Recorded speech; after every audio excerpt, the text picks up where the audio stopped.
Good morning students. आज हम लोग कक्षा 10 में अपनी विषय वस्तु को जो एक्सरसाइज 1B पढ़ रहे थे उसको आगे बढ़ाते हुए आगे चर्चा प्रारंभ करते हैं।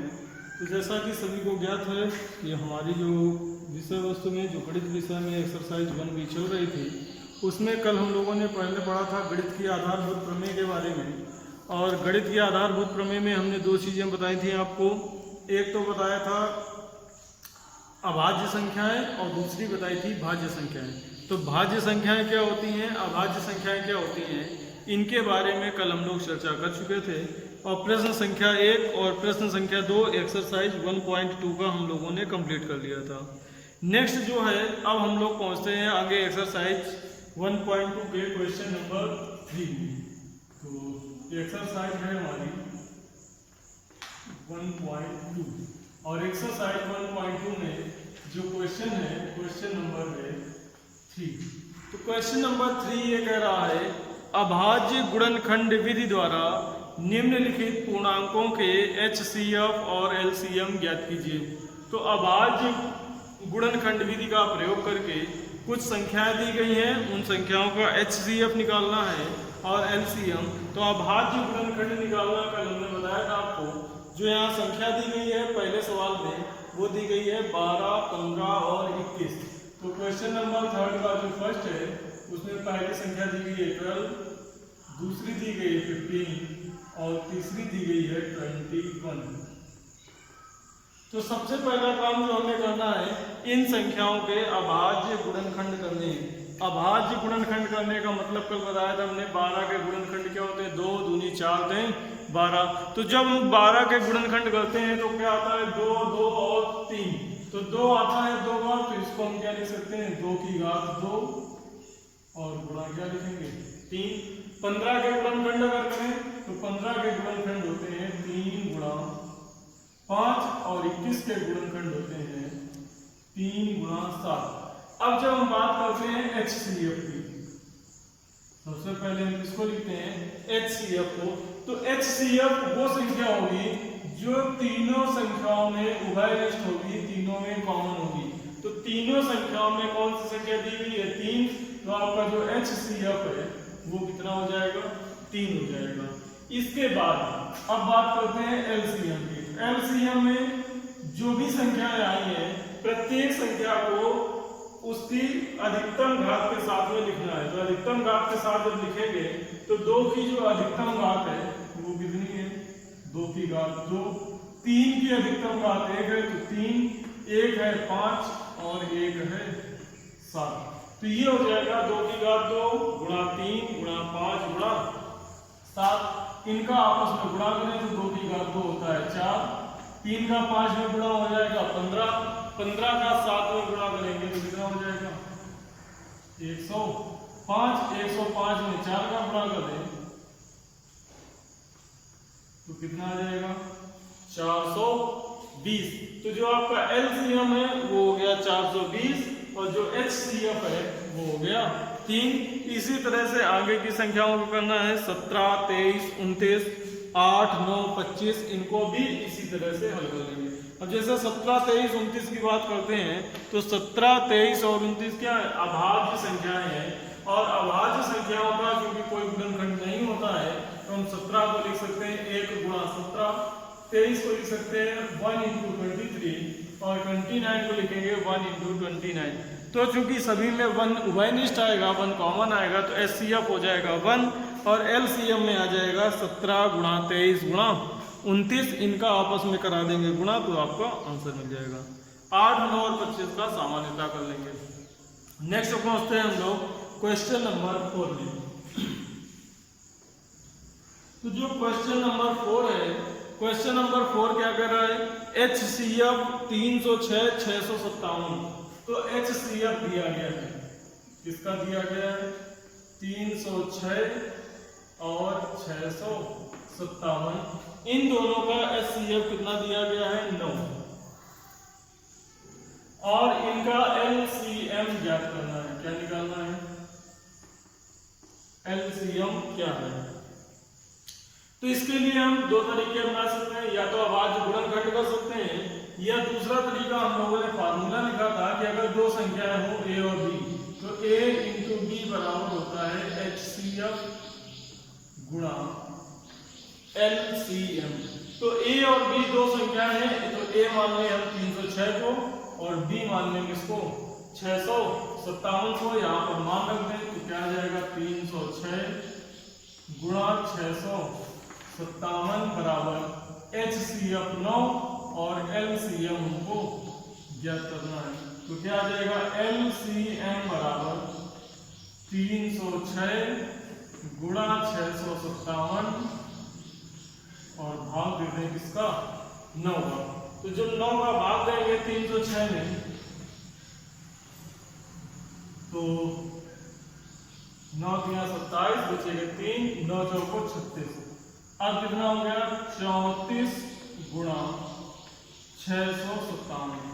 तो अब 34 का गुणा कर ले 657 में, जो गुणनखंड आएगा, जो गुणनफल आएगा वही हमारा क्या कहलाएगा LCM कहलाएगा, वही हमारा हो जाएगा LCM। तो इन दोनों का जब आप गुणा करेंगे तो गुणा करने पर आ जाएगा कितना 22,338। इनका गुणा करने पर 34 का गुणा जब 657 में करेंगे तो आ जाएगा 22,338। तो इसका आंसर हो जाएगा 22,338।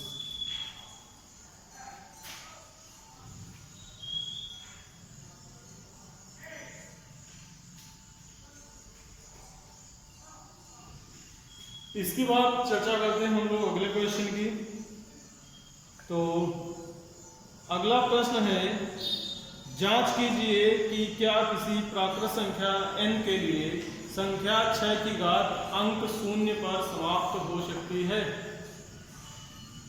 तो कह रहा है जांच कीजिए कि क्या किसी प्राकृत संख्या n के लिए संख्या 6 की घात n 0 पर समाप्त हो सकती है। तो इसके लिए क्या करना है,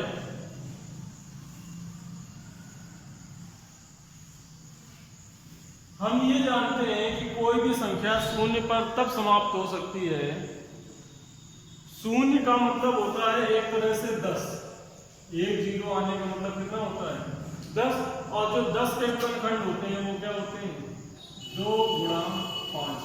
तो अगर कोई संख्या ऐसी है कि जिसका गुणनखंड करने पर, जिसके अभाज्य गुणनखंड करने पर उसमें 2 भी आ जाए और 5 भी आ जाए, तो उस संख्या में जब आप आपस में गुणा करेंगे तो इकाई का अंक क्या बनेगा 0 बनेगा।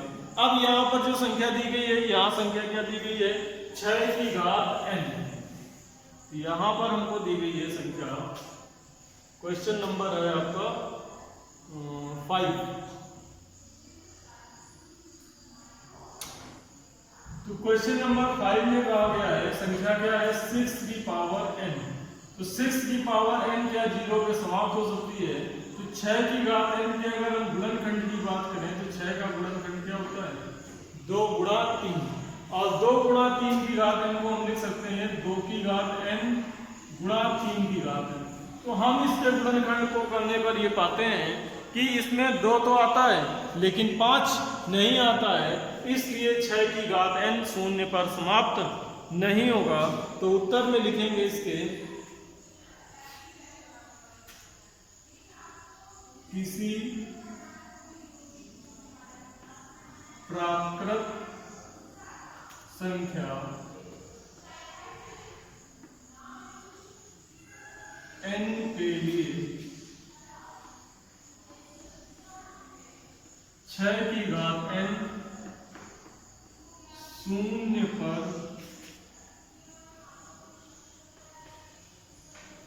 समाप्त नहीं होगा,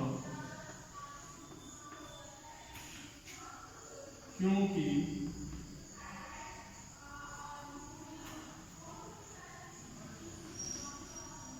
कोई संख्या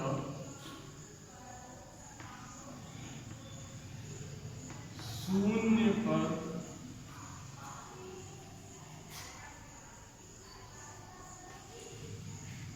तभी समाप्त होती है जब उसके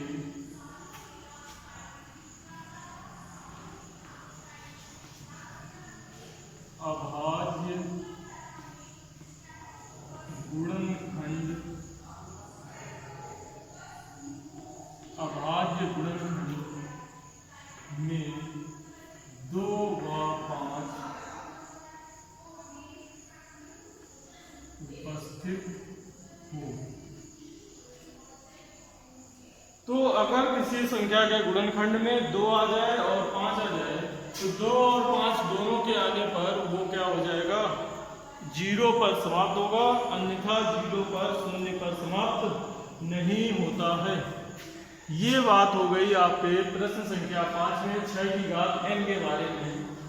तो 6 की घात n कभी भी शून्य पर समाप्त नहीं होगा, हम घात n का मान कितना भी बढ़ाते हुए चले जाएं। नेक्स्ट क्वेश्चन है, व्याख्या कीजिए।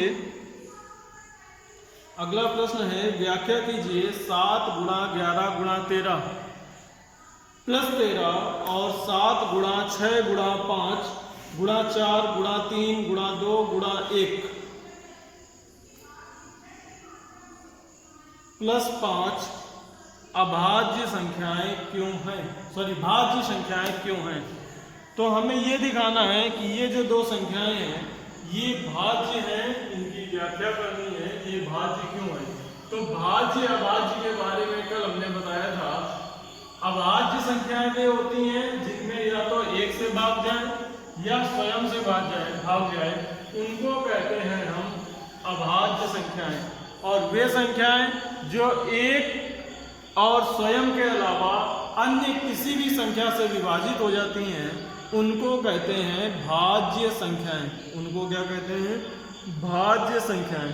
तो भाज्य संख्याओं की जब हम बात करते हैं तो जो संख्या दी गई है अगर वो स्वयं और 1 के अलावा किसी भी अन्य संख्या से विभाजित हो जाती है तो वो क्या कहलाएगी, भाज्य संख्या कहलाएगी।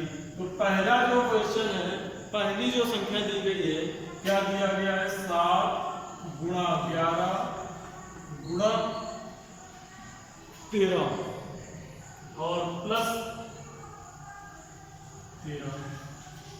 तो ये जो संख्या है, मान लें a बराबर दिया गया है 7 गुणा 11 गुणा 13 प्लस 13। इसमें हम दोनों संख्याओं से 13 कॉमन ले सकते हैं।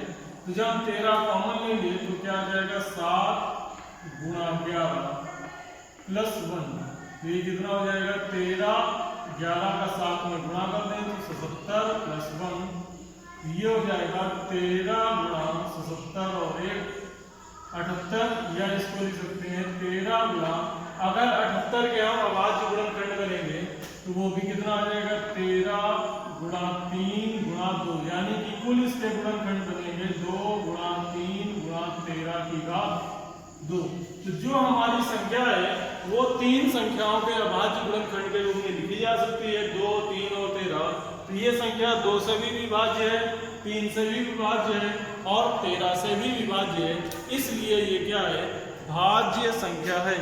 इसलिए ये क्या है, भाज्य संख्या है। तो दी हुई संख्या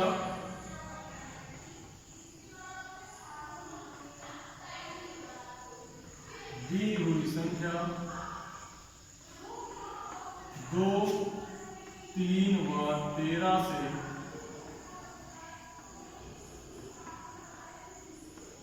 विभाज्य है, अतः यह एक भाज्य संख्या। बिल्कुल इसी तरह से दूसरी वाली संख्या बननी है, उसको हम b मान सकते हैं। तो जो दूसरी संख्या दी गई है b बराबर क्या दिया गया है, 7, 6, 5, 4, 3, 2, 1। तो 7 गुणा 6 गुणा 5 गुणा 4 गुणा 3 गुणा 2 गुणा 1 और प्लस क्या है 5। इन दोनों से 5 को कॉमन ले लें। 5 कॉमन लेने पर अंदर क्या बचेगा, 7 गुणा 6 गुणा 4 गुणा 3 गुणा 2 और प्लस बचेगा 1। इनका आपस में गुणा कर दें तो गुणा करने पर कितना आ जाएगा, 3 दूनी 6, 6 चौको 24, 24 और गुणा 42, 42 गुणा 24 और प्लस 1। तो 24 का गुणा 42 में कर दें तो क्या आ जाएगा 5 इंटू 24 दूनी 48 की 8, हासिल 4, 24 चौको 96 और 4 100, 1008 प्लस 1, ये हो जाएगा 5 गुणा 1009। तो ये जो 5 गुणा 1009 है ये भी दो संख्याओं से विभाज्य है, एक तो 5 से विभाज्य है और दूसरा 1009 से विभाज्य है। अतः यह संख्या भी क्या हो गई, एक भाज्य संख्या हो गई। तो ये इसमें उत्तर में क्या लिखेंगे, दी हुई संख्या 5 व 1009 से विभाज्य है, अतः यह भी एक भाज्य संख्या है। ये बात हो गई प्रश्न संख्या 6 की। एक प्रश्न और देख लेते हैं। प्रश्न संख्या 7 कह रहा है किसी खेल के मैदान के चारों ओर एक वृत्ताकार पथ है। इस मैदान का एक चक्कर लगाने में सोनिया को 18 मिनट लगते हैं, जबकि इसी मैदान का एक चक्कर लगाने में रवि को 12 मिनट लगते हैं। मान लीजिए कि वे दोनों एक ही स्थान से एक ही समय पर चलना प्रारंभ करके एक ही दिशा में चलते हैं। कितने समय बाद वे दोनों पुनः प्रारंभिक स्थान पर मिलेंगे। तो दोनों का प्रारंभिक समय जब हमें ज्ञात करना है तो दोनों पुनः कब मिलेंगे, इसको ज्ञात करने के लिए इन दोनों संख्याओं का एलसीएम ज्ञात कर लें। तो एलसीएम निकाल दें किसका, 18 का और 12 का। 18 और 12 का एलसीएम ज्ञात करें।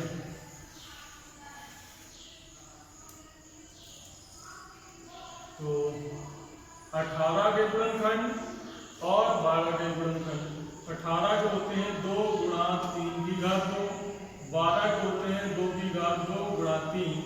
इन दोनों का जब एलसीएम लिखेंगे तो हमने बताया एलसीएम में हम संख्याओं की बड़ी घातों को लिखते हैं।